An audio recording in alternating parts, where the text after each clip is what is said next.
Oi, tudo bem? Hoje é o dia 85 da nossa leitura da Bíblia comentada em 365 dias.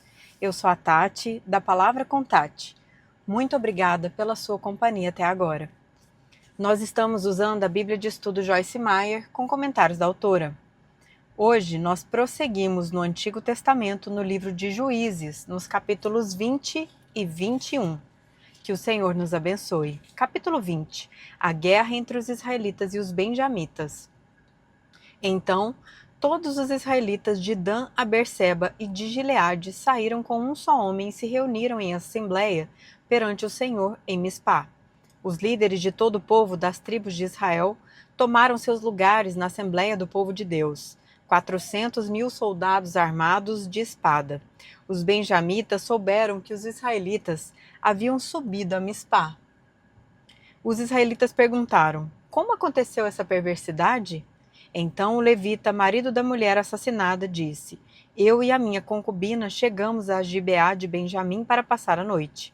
Durante a noite, os homens de Gibeá vieram para atacar-me e cercaram a casa, com a intenção de matar-me. Então violentaram minha concubina e ela morreu. Peguei minha concubina, cortei-a em pedaços e enviei um pedaço a cada região da herança de Israel, pois eles cometeram essa perversidade e esse ato vergonhoso em Israel. Agora, todos vocês israelitas manifestem-se e deem o seu veredito. Todo o povo se levantou como se fosse um só homem, dizendo: nenhum de nós irá para casa, nenhum de nós voltará para o seu lar. Mas é isso que faremos agora contra Gibeá. Separaremos por sorteio de todas as tribos de Israel, de cada 100 homens, 10, de cada 1.000 homens, 100, de cada 10.000 homens, 1.000, para conseguirem provisões para o exército poder chegar a Gibeá de Benjamim e dar a eles o que merecem por esse ato vergonhoso cometido em Israel. E todos os israelitas se ajuntaram e se uniram como um só homem contra a cidade. As tribos de Israel enviaram homens a toda a tribo de Benjamim, dizendo: o que vocês dizem dessa maldade terrível que foi cometida no meio de vocês? Agora entreguem esses canalhas de Gibeá, para que os matemos e eliminemos esse mal de Israel. Mas os benjamitas não quiseram ouvir seus irmãos israelitas. Vindo de suas cidades, reuniram-se em Gibeá para lutar contra os israelitas. Naquele dia, os benjamitas mobilizaram 26.000 homens armados de espada que vieram das suas cidades, além dos 700 melhores soldados que viviam em Gibeá. Dentre todos esses soldados havia 700 canhotos, muitos hábeis, e cada um deles podia atirar com a funda uma pedra num cabelo sem errar. Israel, sem os de Benjamim, convocou 400.000 homens armados de espada, todos eles homens de guerra. Os israelitas subiram a Betel e consultaram a Deus. Quem de nós irá lutar primeiro contra os benjamitas? Perguntaram. O Senhor respondeu: Judá irá primeiro. Na manhã seguinte, os israelitas se levantaram e armaram acampamento perto de Gibeá. Os homens de Israel saíram para lutar contra os benjamitas e tomaram posição de combate contra eles em Gibeá. Os benjamitas saíram de Gibeá e naquele dia mataram 22.000 israelitas no campo de batalha. Mas os homens de Israel procuraram animar-se uns aos outros e novamente ocuparam as mesmas posições do primeiro dia. Os israelitas subiram, choraram perante o Senhor até a tarde e consultaram o Senhor. Devemos atacar de novo os nossos irmãos benjamitas? O Senhor respondeu: vocês devem atacar. Então os israelitas avançaram contra os benjamitas no segundo dia. Dessa vez, quando os benjamitas saíram de Gibeá para enfrentá-los, derrubaram outros 18.000 israelitas, todos eles armados de espada. Então todos os israelitas subiram a Betel e ali se assentaram, chorando perante o Senhor.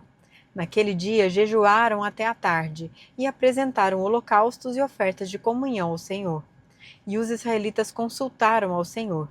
Naqueles dias a arca da aliança estava ali, e Finéias, filho de Eleazar, filho de Arão, ministrava perante ela. Perguntaram: sairemos de novo ou não para lutar contra os nossos irmãos benjamitas?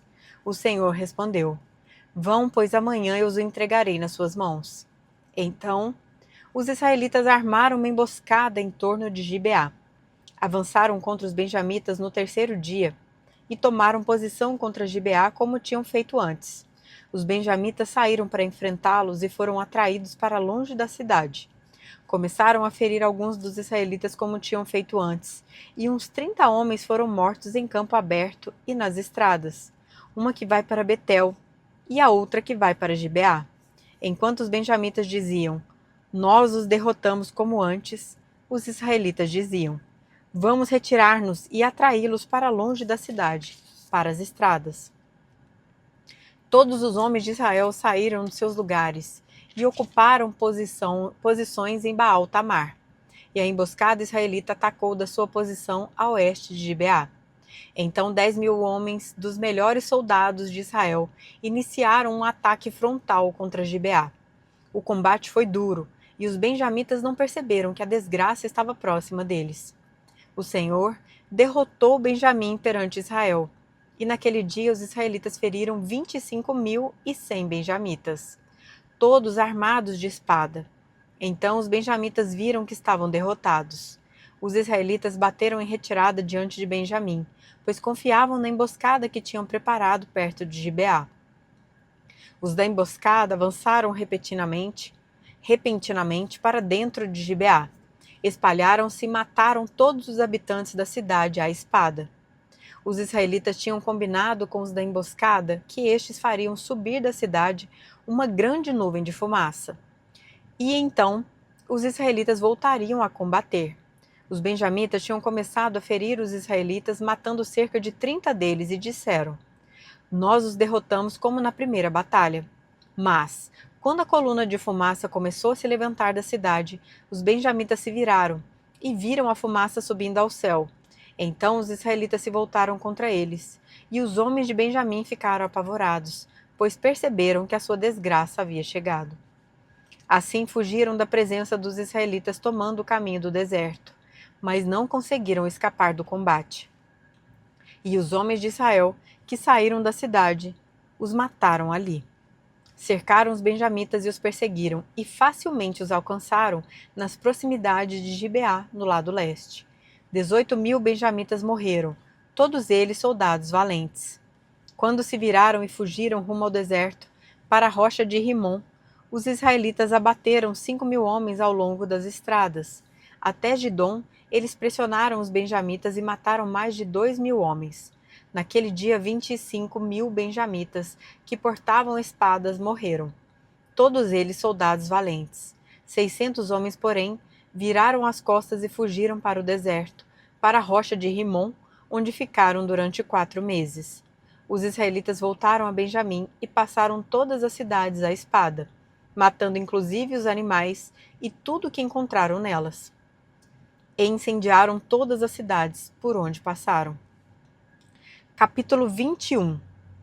Mulheres para os benjamitas.